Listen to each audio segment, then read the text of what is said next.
બહુ ગોટાન ભજીયાન ખવાઈ ગયું હોય, ગાંઠિયાન છાશ ઉપરથી ખાટી પીવાની હોય, ત્યારે ક્યારેક ક્યારેક રાતે તમે ઘરે અનુભવ્યો હોય પ્રકોપ એનો. એ જે ગેસ થાય ને પછી જે પ્રકોપ થાય આખો, આ ગેસ્ટ્રો થઈ ગયો હોય પછી ભાઈ જે વળ ખાતા હોય, અને વાયુના પ્રકોપથી કેટલી બધી નસું ફાટી જાય. આ બહુ ક્રોધી માણસો હોય ને, આ તમે જોજો એની નસું અમુક અમુક જગ્યાએ ફાટી જાય. વાયુના પ્રકોપ શરીરમાં પણ ભયંકર. એટલે વાયુદેવે બધાના શરીરમાં પ્રવેશ કરીને કુબડી કરી નાખી. જો તે દી આ ઘટના ઘટી હતી, આજ પણ આ ઘટના પ્રેમમાં માણસ સફળ ન થાય એટલે મારી નાખવા, તેજાબ નાખો, ગળું કાપી નાખવું, આની આ ઘટનાઓ આજ એના રૂપ બદલા હોય ખાલી, પણ ઘટના તો મૂળ એ છે. એટલે મેં કાલે વાસના અને પ્રેમની વાત કરી હતી. પ્રેમ જેનામાં હોય એ માણસ એનું કોઈ દી અહિત ન કરી શકે. એ માણસ એનું કોઈ દી અહિત ન કરી શકે. અને વાસના હોય એટલે માણસ એનું અહિત કરે. એને કહેતો હોય પ્રેમ, પણ એ પ્રેમ નથી. અમારી જે હમણાં સુરતમાં એકાદી ઘટના ઘટી હતી, કેવા બધા, અને આ જુવાની આવું નાની નાની ઉંમરવાળા. મને એવું લાગે છે કે હું તો મારા સાધુને તો કહું છું, ભવિષ્યમાં હું સાધુને કહું, તમે જો હારા રહેશો ને, સારું જીવન જીવશો, તો ભવિષ્યમાં સાધુ એ સમાજ માટે વરદાન રૂપ હશે ભાઈ. સમાજ એટલો બધો વિકૃતિના માર્ગે દિન પ્રતિદિન જાતો જાય, એમાં નાની પ્રજા મા બાપના કંટ્રોલમાં છે નહીં, કોઈ એને રોકનારું ટોકનારું છે નહીં. આવી કથાઓ દ્વારા, સારા જીવનો દ્વારા આપણે જો કંઈક ધ્યાન દેશું તો આ સમાજ બચશે.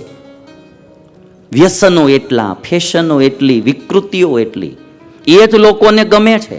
વિકૃતિઓ ફેલાવનારા પિક્ચરો ગમે, વિકૃતિઓ ફેલાવનારી સિરિયલો ગમે, વિકૃતિ ફેલાવનારા ગાણાઓ સાંભળવા ગમે. એને નહીં ભાગવત ગમતું, નહીં ભગવદ્ ગીતા ગમતી, નહીં રામાયણ કે નહીં સત્સંગ, નહીં કથા, એ એને બોરિંગ લાગે, ઓલું બધું સારું લાગે. અને પછી પરિણામ આવે ત્યારે આખું ઘર પેટ ભરીને રોવે ભાઈ. કન્યાઓએ ના પાડી દીધી. અમુક વડીલોએ ઘરમાં અમુક ધ્યાન રાખવું જોઈએ. અમુક ચીજ તો ઘરમાં થાવી જ ન જોઈએ. ઘર પણ એક મંદિર બનવું જોઈએ. હા, મંદિરો આપણા ઘરમાં અમુક ફોટાઓ રાખો ને તોય સારા, કોઈ ભગવાનના ફોટા, કોઈ સારા દ્રશ્યો રાખવા. મન વિકૃત કરે એવા ફોટા ન રાખવા. જે કોઈ પ્રેરણાદાયી એવા વ્યક્તિત્વો હોય સમાજમાં, એવાના ફોટા, એવાની તસવીરો રાખવી જોઈએ ને તોય બે હારી પ્રેરણા મળે. કન્યાઓ કહે છે કે કુબડી કરી દીધી બધી જ કન્યાઓને. કન્યાઓ બધી ઘરે ગઈ. પિતાએ પૂછ્યું કે આ બધું શું થયું? કુશનાભે પૂછ્યું. અને ત્યારે કન્યાઓએ બધી વાત કરી, પિતાજી વાયુદેવે અમારી આ દશા કરી. અને ત્યારે કુશનાભ કહે છે કે બેટા, અતિ પ્રસન્ન થઈને દીકરીઓ ઉપર કહે છે, દીકરીઓ તમે મારા કુળ સામું જોયું, કેવળ કામ ભાવને તમે પ્રધાનપણું ન આપ્યું, તમે કોઈ લાલચમાં લેવાણી નહીં, કામનાને પ્રધાનતા ન આપી, મારા કુળની મર્યાદા રાખી, હું તમારા ઉપર ખૂબ પ્રસન્ન થયો છું. કુશનાભ કહે છે. અને પછી કુશનાભે પોતાની 100 કન્યાઓના વિવાહ બ્રહ્મર્ષિ ચુલીના માનસ પુત્ર હતા બ્રહ્મદત્ત, એ બ્રહ્મદત્તની સાથે 100 કન્યાઓના વિવાહ કર્યા. અને બ્રહ્મદત્ત એવા તપસ્વી અને મહાપુરુષ હતા.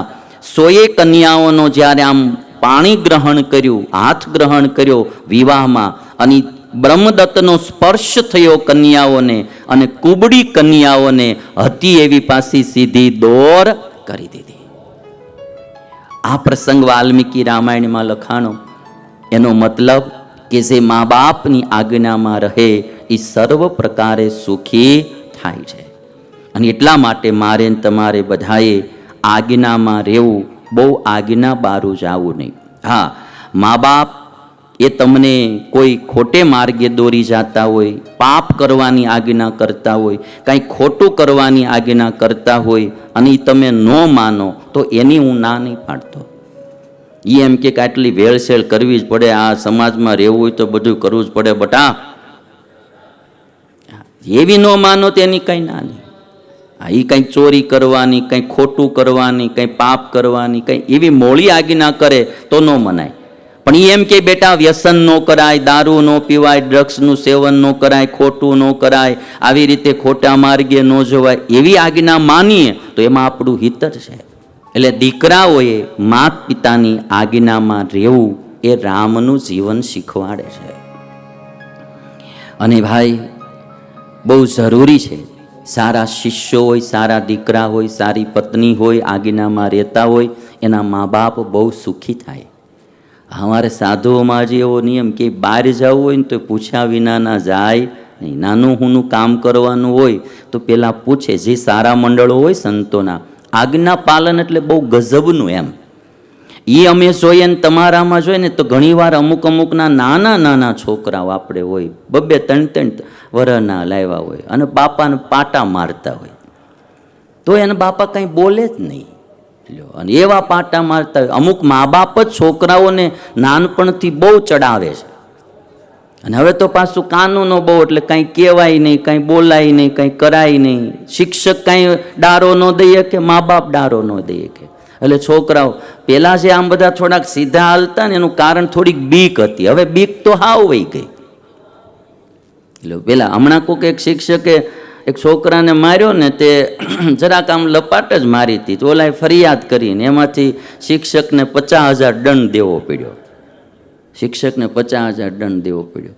તે એક 60 વર્ષના બાપા હતા, એણે આ વાત સાંભળી. બાપા કે જો આ કાનૂન અમારા વખતમાં હોત ને તો ઘરની ઓડિયું અમારે હોતી કે. એટલા સાહેબે ઢીબા છે ને અમને ઈ કે. આને એક જરાક લપાટ મારી જ્યાં 50,000 દંડ થયો ઈ કે જો આ કાનૂન ઈ વખતે હોત ને તો અમારે ઘરની 4 વ્હીલ ગાડીઓ હોતી કે. બહુ છોકરાઓને નાનપણમાં ચડાવાય નહીં. ગમે આવે ને ગમે એમ બોલતા હોય ને ગમે એમ ઠેકડા મારતા હોય ને ગમે એમ પાટા મારતા હોય ને તોય બાપાઓ કંઈ બોલે, બધા એમ ન કરાય, એમ ઈ સમજે. આંખ ફરે ને ત્યાં ઓલાને એમ થઈ જાય એવું જોઈએ કે હવે આમ વારો પડી જાય. આજે માતા પિતા, હું એક જગ્યાએ પધરામણી ગયેલો. તે એનો છોકરો છે ને, અમે આમ જેવો જે આમ ઘરમાં પ્રવેશ કર્યો ને તે મારો હાથ આમ લઈને મારી સામું આમ કરી કે મને ઢીસું.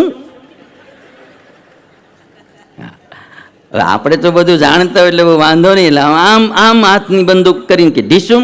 એટલે એનો બાપા કે બેટા એમ ન કરાય, સ્વામીને એમ ન કરાય, બેટા એમ ન કરાય. તોય મારો ઓલો ઢીસુમ કરે.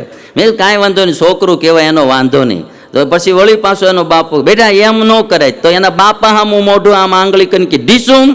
મેં કીધું લે હવે તું લે. મેં કીધું કંઈ કહેવાનું જ નહીં છોકરાઓને. હાવ ચડાવે જવાના. પછી ફરિયાદો કરે. છોકરાઓ કયામાં? એનામાં રૂડા સંસ્કાર નાખવા એ માત પિતાની ફરજ છે ભાઈ.